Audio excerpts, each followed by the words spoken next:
I spent my childhood in a small town located in West Virginia. While I won't reveal the specific college I attended, it was a modest university situated in a small town roughly 15 minutes from where I grew up.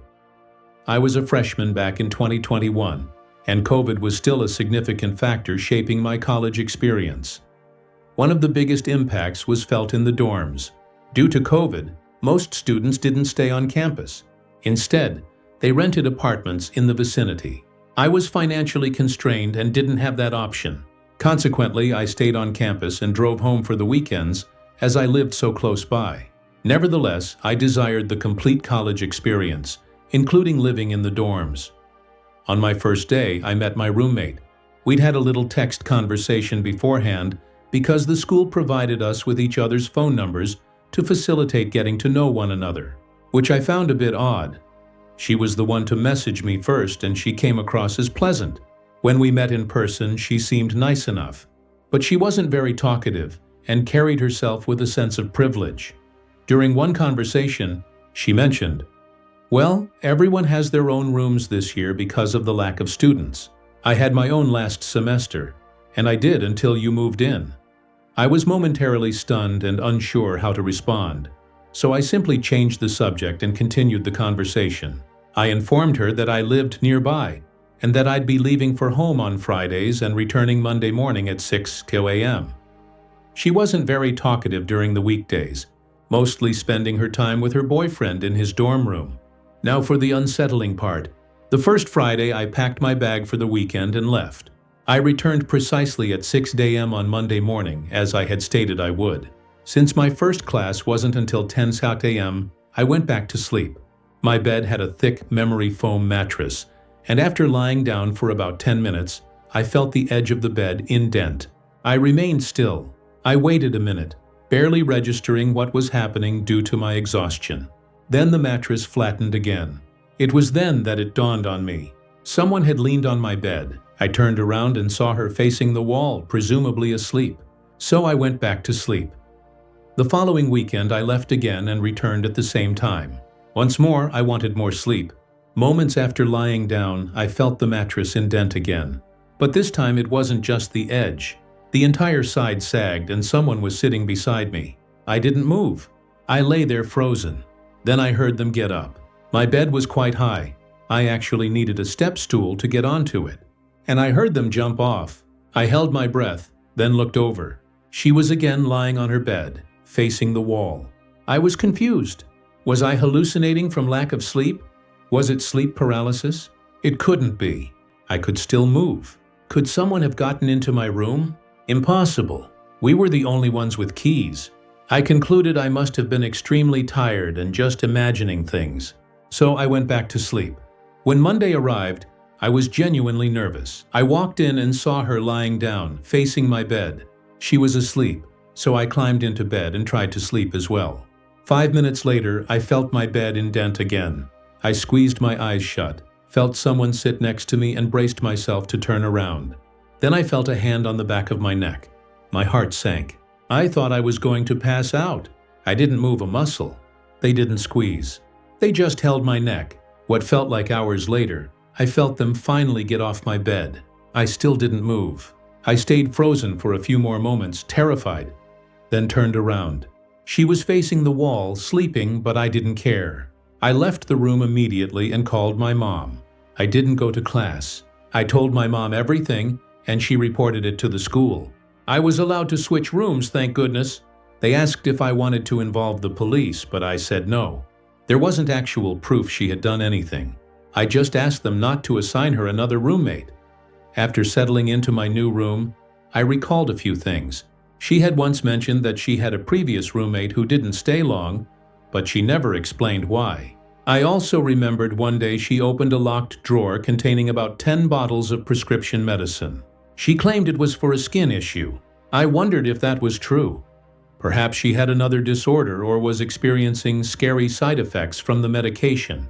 A few days later, I realized I had left a book and binder in her old room. I wasn't particularly concerned about the book, but she messaged me asking me to come get it.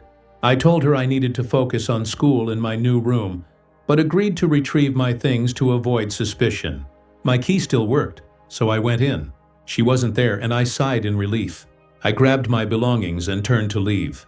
As I turned, she was standing in the doorway. I hadn't heard her unlock it. I forced a smile, trying to stay calm. She didn't say anything at first. I walked past her to leave. Then she asked, "Where's your new room?" I told her it was on the first floor. She asked which hall, and I lied. She asked what it was near: the stairs, the front, the office, etc. I said I didn't remember, but she kept pressing. I lied again, saying it was near the stairs. I turned around and left, never seeing her again. I considered telling her boyfriend, but I was too scared. I still think about it. Was I dreaming, hallucinating? I don't think so, but it couldn't have been anyone else. Only we had keys. Maybe she was sleepwalking due to her medication. Or maybe she was planning something sinister. My mom thinks she was testing how close she could get to me before I woke up. And that one morning she might have actually tried to choke me. I don't know. It's in the past now, and I hope she never had another roommate again. Story 2.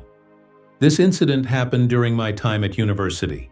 I attended the University of Huddersfield from 2021 to 2023. It isn't particularly known for its nightlife. So many students end up spending late nights on campus, especially in the library or the academic buildings that remain open 24/7. I've never been the type to stay out late myself, but this occurred during my final year when I had no choice. I was enrolled in an advanced statistics class, and our professor was notorious for overwhelming us with significant assignments. The deadline for one of the largest projects was approaching, and I hadn't made the progress I should have. My laptop had been malfunctioning, so I decided to use the computers in the business building. The business building is somewhat isolated from the main campus. It's 3 stories tall, a bit old, and it always had this peculiar, sterile silence, particularly at night. But the computer lab on the second floor was usually quite empty after 9 p.m., so I figured it would be an ideal place to concentrate. That night I arrived around 10 p.m. The campus was already deathly quiet, and upon stepping inside I immediately noticed how much colder it felt than outside. I swiped my student ID, heard the beep, and the door unlocked. The entire place was filled with the strong smell of cleaning chemicals, indicating the cleaning staff had already finished their rounds in this building. I went straight to the computer lab, turned on one of the computers, and began working. For a while it wasn't too bad. The hum of the computer and the sound of my keyboard typing filled the silence. I kept glancing at the clock on the screen, reminding myself to leave before 1 a.m. But around 11:30 p.m., something unusual happened. I was scrolling through some data when I heard the sound of a door slamming shut somewhere down the hallway. Not the main entrance. It came from further inside the building. Initially, I dismissed it. Maybe it was just the ventilation system or the janitor. But then I recalled the janitors had already been through, and by that time, they'd be long gone. I tried to ignore it and kept working. But then came footsteps. Slow, heavy footsteps echoing from the hallway outside the lab. They weren't rushed and they weren't faint. Whoever it was, they were walking as if they wanted to be heard. I froze in my chair, staring at the computer screen, hoping they would just pass by. But instead, the steps stopped right outside the lab door. I could see through the small window in the door if I leaned back, but I couldn't bring myself to look. I just sat there holding my breath. After perhaps 10 seconds, I heard the door handle being jiggled. It wasn't someone casually testing it. It was someone deliberately trying to scare me, as if the person wanted to open it but couldn't. My heart started pounding.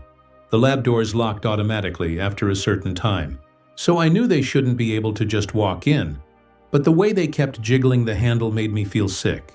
After maybe 30 seconds of this, the sound stopped. The footsteps started again, slowly moving down the hall until they faded away. I sat there in silence, debating whether I should just gather my things and leave. But my project was due the next morning, and a part of me thought that maybe it was just another student playing around. I tried convincing myself of that and went back to typing. But not even 10 minutes later, I heard it again. Footsteps. Only this time they weren't coming from the hallway. They were above me. The ceiling in that building has those thin panels, and you can sometimes hear the pipes when the heat kicks on. But this wasn't pipes. This was the distinct sound of someone crawling or dragging themselves directly above the tiles. I stared up, terrified of what I might see. I could see one of the tiles shift slightly, just enough to know that weight was pressing down on it. Then came this slow creak, like someone carefully lowering themselves, trying not to be heard. I had enough at this point. I pulled out my flash drive, shoved my notebook into my backpack, and sprinted towards the door. The moment I stepped into the hallway, it was like entering a different world. The hall was dimly lit by those buzzing fluorescent lights, and all I could hear was the sound of my sneakers squeaking against the tiles. I walked quickly, trying not to outright run. I reached the stairwell, shoved the door open, and started down. That's when I made the mistake of looking up. On the landing above me, just one floor up, there was a man. He wasn't a student, nor was he a professor. He looked out of place, as if his clothes were baggy and torn. His face was half-shadowed, but I could see his mouth was hanging open as if he were grinning extremely wide. He didn't move. He just stood there staring down at me. I bolted. I flew down the stairs so fast I almost tripped. I slammed through the first floor door and sprinted for the front entrance. My ID card barely registered in time to unlock it, but once it clicked, I shoved it open and ran across campus without looking back. I didn't stop until I was inside my dorm with my door locked behind me and my back pressed against it as I tried to catch my breath. The next morning I went back only because I had to submit the project. When I walked into the business building during daylight, it felt like an entirely different place. But I noticed something that made my stomach drop. I saw one of the ceiling tiles was missing, the one directly above where I had been working, along with the one from the corner, the tile I saw moving. It was as if someone had been watching me work, then gone on to rattle the door handle to deliberately mess with me. And when they found the door locked, they proceeded to climb back up into the ceiling. I dread to think what his intention was if he managed to enter the lab before I ran. I think it's safe to say I'm going to buy a new laptop, and in the future complete my assignments from the comfort of my own dorm. Story 3. My name is Annabelle. I'm 20 years old and I'm from the UK. And this happened to me in high school, which is what we call college here in the UK. This was when I was 16. I'm about to tell you about the scariest day of my life. Sounds dramatic, I know, but you'll see why. So for context, my school had these lanyards with ID cards on them. And although anyone can walk into the building, you can only go beyond the foyer if you scan one of these IDs on a screen, which opens the door into the school. The IDs have your face and name on them, but many kids would flip them around so you can't see their picture. You also need this to open pretty much every other door in the school besides classrooms. Also, this was a fairly newly built school. It was really small, but looked bigger because the building itself was pretty large. A third of the building was a special school for kids with learning disabilities. Another third of it was a nursery, and the last third of it was the actual high school. I had just started at this high school, and I clearly remember everyone being told on the first day to make sure not to let anyone into the school that we didn't know. The day this incident happened, it was the second week of school, but this was actually only my second full day there as I'd been feeling sick all week. I had geography class all day, and it was about halfway through the day when this occurred, about 20 minutes after the lunch period had ended. I remember drinking a significant amount of juice that I got from the cafeteria at lunch because I had to finish it all before the lunch period ended since we're not allowed drinks out in class, and I had nowhere to put it without it spilling, so 20 minutes later, and yeah, I really needed to use the bathroom. I asked my teacher if I could go quickly. We're usually not allowed to go to the bathroom during class anyway, so he was pretty annoyed about this since we had only just had break, but he could see I really needed to go, so he reluctantly agreed. This is significant because at this point, nobody else would really be walking around the school. I never even really saw teachers walking around often during class hours. I left the class and let myself through a set of double doors into the cafeteria. And keep in mind, there was nobody in there at this point. I continued walking into another large room with a second set of classrooms, used the bathroom and let myself back into the cafeteria again to head back to my classroom. When I let myself back through the doors to the cafeteria though, there was a man sitting at one of the tables. It wasn't strange for someone to be in there. Like I said, people aren't usually walking around during class hours, but they still do. I mean, I was 2 at that time. I didn't know who it was that was sitting there. He was too old to be a student, so I assumed it was either a teacher or a parent, and I just continued walking. But then he said, "Hey!" And I let out a squeal because I'm quite a nervous, jumpy person anyway, and I wasn't expecting him to speak to me. I was pretty embarrassed, but he laughed and said, "Sorry, didn't mean to scare you." This is when I realized he actually had a lanyard on. So at this point, I was assuming he was a teacher. What I realized, though, when I look back on this, is that even though he had his lanyard on with the ID part was flipped over so that the side with your face and name on it was facing the back side of the card holder attached to the lanyard. Like I said earlier, kids would do that all the time at the school. The scanner would still work, so it wasn't a big deal, but definitely weird for a teacher to do. I didn't really pay attention to this detail at the time, though.